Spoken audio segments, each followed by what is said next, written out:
Hello dear students, welcome back to the channel. I hope you all are doing good. तो आज का हमारा topic है प्रयोजनवाद, जिसे प्रैग्मेटिज्म भी कहा जाता है। इसका शुभारंभ बेकन ने किया था और इसके प्रतिपादक थे चार्ल्स सैंडर्स और विलियम जेम्स। ये अमेरिका के थे और 19वीं सदी में प्रयोजनवाद का शुभारंभ हुआ था। प्रयोजनवाद एक पाश्चात्य दर्शन की विचारधारा है, मतलब ये भारत में नहीं, पाश्चात्य दर्शन में इसका उदय हुआ है। ये केवल मनुष्य के व्यवहारिक पक्ष पर ही विचार करती है। इसके अनुसार कोई भी आध्यात्मिक पक्ष नहीं है और मनुष्य जो है और जो वस्तुएं हैं वो क्रियाओं का ही परिणाम है।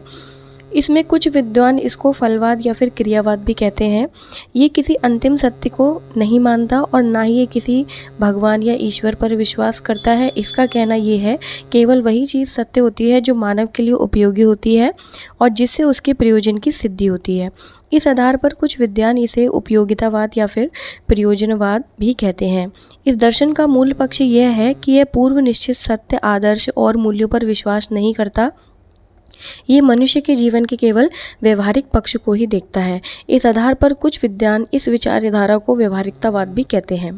पहले हम इस वर्ड प्रैग्मेटिज्म के बारे में थोड़ा सा देखते हैं कि प्रैग्मेटिज्म क्या है। तो प्रैग्मेटिज्म एक ग्रीक भाषा का वर्ड है जिसको हम प्रैग्मा या फिर प्रैग्मेटिकोस शब्द से यूज़ करते हैं। इसका अर्थ होता है व्यवहारिकता और क्रिया से। चूँकि यह दर्शन मनुष्य के व्यवहारिक पक्ष पर ही विचार करता है, इसलिए समस्त सृष्टि को क्रियाओं का परिणाम माना जाता है। यानी कि ये जो प्रयोजनवाद है ये बिल्कुल नेचुरलिज्म की तरह ही क्या बताता है कि हम लोग जो हैं तत्वों से मिलके बने हैं और तत्वों की आपस की क्रिया से मिलके बने हैं। ऐसा कोई भी भगवान, ईश्वर या कोई शक्ति नहीं है जिसने हमें बनाया है। ये एक स्वतंत्र दर्शन के रूप में 19वीं शताब्दी में अमेरिका में शुरू हुआ था। अमेरिका के थे चार्ल्स सैंडर्स पियर्स और विलियम जेम्स। इन दोनों ने मिलकर इसके बारे में बताया था। जेम्स ने मानव अनुभव को महत्व दिया और बताया कि मानव के अनुभव के हिसाब से जो चीज़ें सच होती हैं वही असली सत्य है और वही क्रिया की कसौटी है। इसके और भी बहुत सारे नाम हैं, जैसे कि फलवाद, अनुभववाद, व्यवहारवाद या फिर प्रयोजनवाद। जेम्स के बाद अमेरिका के ही एक विचारक थे जॉन डेवी। उन्होंने भी इसी विचारधारा को आगे बढ़ाया और बोला कि समाज जो है वो किससे बना है, वो केवल क्रियाओं से बना है, उसके लिए किसी भी तरह की कोई शक्ति रिस्पॉन्सिबल नहीं है। डीवी के बाद उन्हीं के शिष्य जो थे किलपैट्रिक, वो भी इसी विचारधारा को आगे बढ़ाना चाहते थे और इंग्लैंड में शिलर महोदय ने भी इस विचारधारा को सपोर्ट किया है। तो प्रयोजनवाद की भी हम तीनों मीमांसा की बात कर लेते हैं, तत्व मीमांसा, ज्ञान मीमांसा और मूल्य मीमांसा के बारे में। सबसे पहले हम तत्व मीमांसा की बात करेंगे। तो प्रयोजनवाद इस ब्रह्मांड की रचना के बारे में बताता है कि इस ब्रह्मांड की रचना जो है वो क्रिया से हुई है और वस्तुओं से हुई है, ठीक है। और वे इंद्रियजन्य संसार को ही सच मानते हैं और भगवान का कोई अस्तित्व नहीं है, आत्मा परमात्मा का कोई अस्तित्व नहीं है। इनके अनुसार आत्मा का ही दूसरा नाम मन है और मन एक पदार्थजन क्रियाशील तत्व होता है। मन एक पदार्थजन क्रियाशील तत्व है। ये इस ब्रह्मांड की किसी अंतिम सत्य की खोज नहीं करते, ये तो प्रत्यक्ष को ही सत्य मानते हैं, यानी कि जो सामने है वही सच है। प्रयोजनवाद की ज्ञान मीमांसा देख लो। अनुभवों को पुनर्रचना ही ज्ञान है, यानी कि अनुभवों की पुनर्रचना ही ज्ञान है। मतलब जो भी आप अनुभव करते हो वही आपके लिए क्या होता है, ज्ञान होता है। ज्ञान को साध्य नहीं बल्कि मनुष्य जीवन को सुखमय बनाने का साधन माना गया है। इसके अनुसार ज्ञान की प्राप्ति सामाजिक क्रियाओं में भाग लेने से स्वयं होती है और कर्मेंद्रियों और ज्ञानेंद्रियों से ही ज्ञान मिलता है। मस्तिष्क बुद्धि को ज्ञान देता है। सामाजिक क्रियाओं से ही ज्ञान प्राप्त होता है और समाज के लिए ही हमें ज्ञान लेना चाहिए और समाज में रहकर ही ज्ञान अर्जित करना चाहिए। इन्होंने अनुभव पर ज़्यादा बल दिया है और समाज पर ज़्यादा बल दिया है। इसकी मूल मीमांसा क्या है, देखो, ये सत्य, आदर्श और मूल्यों पर विचार नहीं करते। ये मनुष्य को कोई निश्चित आचार संहिता नहीं बताते। इनका कहना है कि मनुष्य जीवन जो है वो लगातार बदलता रहता है। उसके आचरण में भी बहुत सारे बदलाव आते हैं, उसकी इच्छाओं में भी बहुत सारे बदलाव आते हैं, ठीक है। इसलिए मनुष्य को केवल सामाजिक कुशलता के लिए अपने ऊपर जोर देना चाहिए कि हमें एक सामाजिक रूप से कुशल व्यक्ति बनना है, ना कि और किसी चीज़ों में अपने आप को ये सोचना चाहिए कि भाई हम इसीलिए शिक्षा ग्रहण करें। तो शिक्षा का हमारा जो उद्देश्य है ना, शिक्षा का, वो ये होना चाहिए कि हम अपनी जीविका कमाएं, अपने खुश रहें, अपनी क्रियाओं के बारे में ध्यान दें, अपनी वस्तुएं, नई नई समस्याओं का समाधान करें। प्रयोजनवाद की परिभाषाएं बहुत सारे दार्शनिकों ने अपने अपने तरीके से दी, जिसमें हम पहले रॉस की परिभाषा पढ़ते हैं कि प्रयोजनवाद निश्चित रूप से एक मानवतावादी दर्शन है जो यह मानता है कि मनुष्य क्रिया में भाग लेकर अपने मूल्यों का निर्माण करता है और मानता है कि वास्तविकता सदैव निर्माण की अवस्था में रहती है। यानी कि मनुष्य अगर क्रिया करता है तभी उसकी जीवन में नई नई चीज़ों का निर्माण होता है, उसके मूल्यों का निर्माण होता है। और सच्चाई यही है कि आप सदैव क्रियाशील रहें और नई नई चीज़ों का निर्माण करते रहें। ठीक है, तो तत्व मीमांसा, मूल मीमांसा और ज्ञान मीमांसा हमने तीनों पढ़ लिया है। इन तीनों के आधार पर प्रयोजनवाद की एक नई डेफिनेशन निकल के आती है कि प्रयोजनवाद एक पाश्चात्य दर्शन की विचारधारा है जो इस ब्रह्मांड में विभिन्न तत्वों और क्रियाओं को ही केवल सत्य मानती है। ये भौतिक संसार को ही सत्य मानती है, इसके अतिरिक्त किसी भी तरह के आध्यात्मिक संसार को सत्य ये नहीं मानती। ये ईश्वर को नहीं मानती, ये आत्मा को पदार्थजन्य क्रियाशील तत्व मानती है और ये प्रतिपादित करती है कि मनुष्य जीवन का उद्देश्य केवल सुखपूर्वक जीवन जीना है, जो कि सामाजिक जीवन जीने अर्थात सामाजिक आदर्शों या मूल्यों के पालन से ही प्राप्त हो सकता है। यानी कि मनुष्य का जीवन का उद्देश्य ये है समाज में रहो, समाज के लोगों के साथ खुशी खुशी और सुखपूर्वक रहो और तमीज़ और तहजीब से रहो। प्रयोजनवाद का शिक्षा से क्या संबंध है? तो जॉन डीवी का कहना है शिक्षा व्यक्ति की उन सब योग्यताओं का विकास है जो उसमें अपने पर्यावरण पर नियंत्रण रखने तथा अपनी संभावनाओं के पूर्ण करने की सामर्थ्य प्रदान करता है। यानी कि शिक्षा से व्यक्ति जो है वो अपने आसपास के पर्यावरण पर नियंत्रण करना सीखता है और अपनी भावनाओं को पूर्ण करने का सामर्थ्य रखता है शिक्षा से। मतलब अगर आप पढ़े लिखे होंगे, आपकी जॉब लगेगी तो आप जो चाहें वो प्राप्त कर सकते हैं ना, अपनी भावनाओं को पूरा कर सकते हैं। शिक्षा के उद्देश्य क्या होते हैं? तो प्रयोजनवादियों के अनुसार और जॉन डीवी के अनुसार शिक्षा का अपना कोई उद्देश्य नहीं है, उद्देश्य तो लोगों का होता है ना। व्यक्तियों के उद्देश्य में ही इतनी भिन्नता होती है कि इस वजह से व्यक्तियों का विकास जो है वो भी अलग अलग तरीके से होता है। तो इसीलिए जैसे जैसे लोगों का विकास होता है उनका उद्देश्य भी बदलता रहता है। डीवी ने सामाजिक कुशलता के विकास पर ज़्यादा बल दिया है, इनके शिष्य किलपैट्रिक ने लोकतंत्र की शिक्षा पर ज़्यादा बल दिया है। ठीक है, तो इन्होंने कहा है कि हम शिक्षा केवल पढ़ाई करने के लिए या किताबी ज्ञान लेने के लिए नहीं करते हैं, हम शिक्षा लेते हैं अपनी योग्यताओं का विकास करने के लिए, सामाजिक वातावरण को समझने के लिए, अनुभवों को प्राप्त करने के लिए और एक आदर्श व्यक्ति बनने के लिए, अपनी क्षमताओं को बढ़ाने के लिए।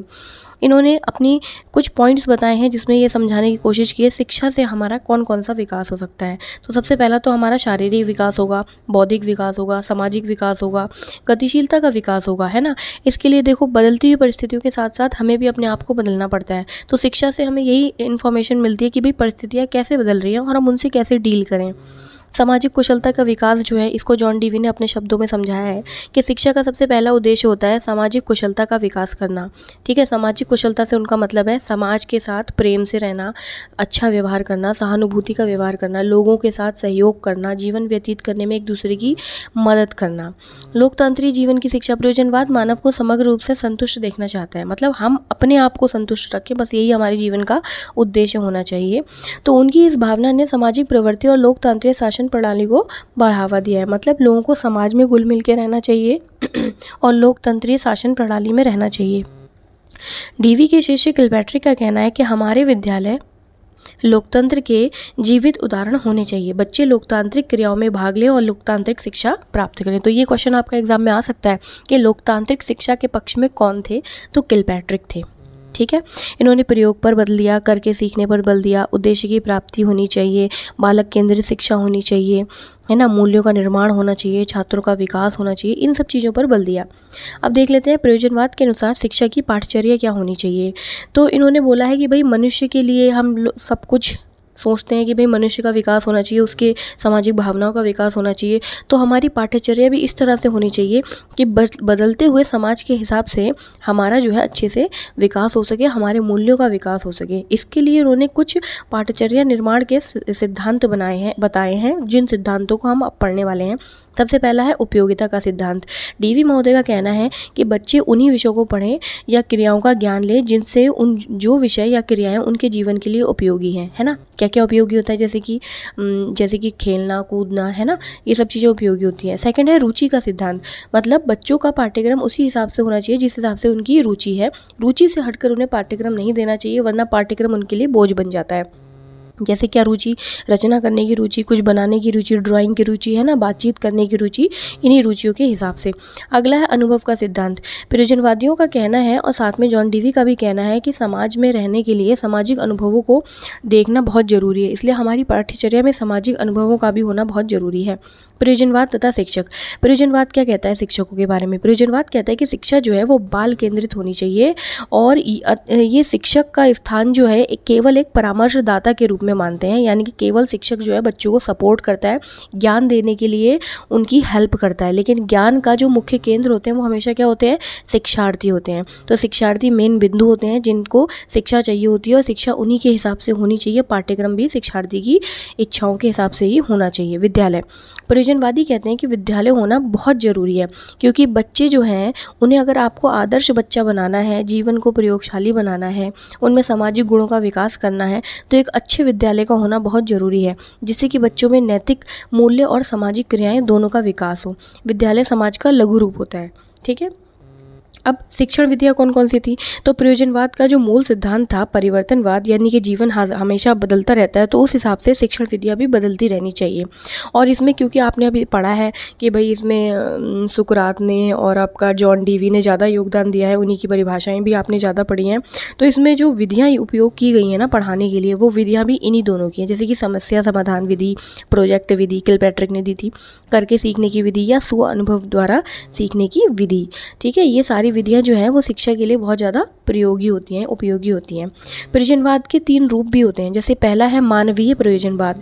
मानवीय प्रयोजनवाद का मतलब है मानव से संबंधित, मतलब इसमें ये कहा गया है कि वही सत्य है जो मनुष्य की इच्छा या उसकी ज़रूरतों के हिसाब से जो भी सहायता प्रदान करे। ठीक है, जैसे कि भगवान, ये सब हमारी इच्छा को संतुष्ट नहीं करते, हर इच्छा की पूर्ति नहीं कर सकते, तो ये प्रयोजनवाद के हिसाब से भगवान होते ही नहीं हैं।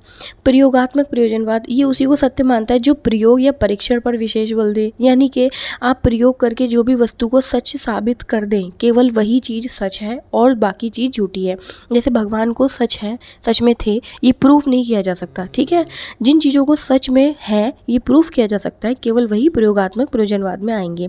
उसके बाद है जीव वैज्ञानिक प्रयोजनवाद। ये मानव के वातावरण उपयोगी शक्ति को अपने अनुकूल बना लेने पर बल देता है, यानी कि मनुष्य का पता ही है आपको कि जीवों का जो है वैज्ञानिक रूप से छोटे जीव, फिर बड़े जीव, फिर उनसे बड़े जीव, इस तरह से विकास हुआ है। तो वो सब विकास की जो अवस्थाएं हैं वो इस प्रयोजनवाद के अंतर आती हैं। तो ये विचारधारा जो है वो बिल्कुल भी आध्यात्मिक मूल्यों का खंडन करती है, अवहेलना करती है और प्राकृतिकवाद के थोड़ा सा मतलब आसपास है, लेकिन प्रकृतिवाद में सामाजिक पक्ष को बिल्कुल भी जो है महत्व नहीं दिया गया था। प्रकृतिवाद में केवल प्रकृति के बारे में बात की गई थी कि मनुष्य को प्रकृति में रहना चाहिए। प्रकृतिवाद में विद्यालयों का अवहेलना किया गया था कि भाई विद्यालय नहीं होने चाहिए, लेकिन आदर्शवाद जो है वो विद्यालयों को मानता है। आदर्शवाद को एकांकीवाद भी कहा जाता है। ठीक है, तो इस तरह से थोड़ा सा मैंने आपको बता दिया कि प्रयोजनवाद यानी कि आपका ये जो है प्रैग्मेटिज्म, ये क्या होता है और इसके बारे में कुछ इंपॉर्टेंट पॉइंट्स मैंने आपको क्लियर कर दिए हैं। तो आई होप आपको ये टॉपिक समझ में आ गया होगा। अगर आपको मेरा वीडियो अच्छा लगता है और मेरे नोट्स पसंद है तो प्लीज़ मेरे चैनल को लाइक, शेयर और सब्सक्राइब ज़रूर कीजिए और नोट्स को अपनी कॉपी में प्लीज़ ये सब नोट कर लीजिए। ये सब आपके बहुत ज़्यादा काम आने वाला है। Thank you so much.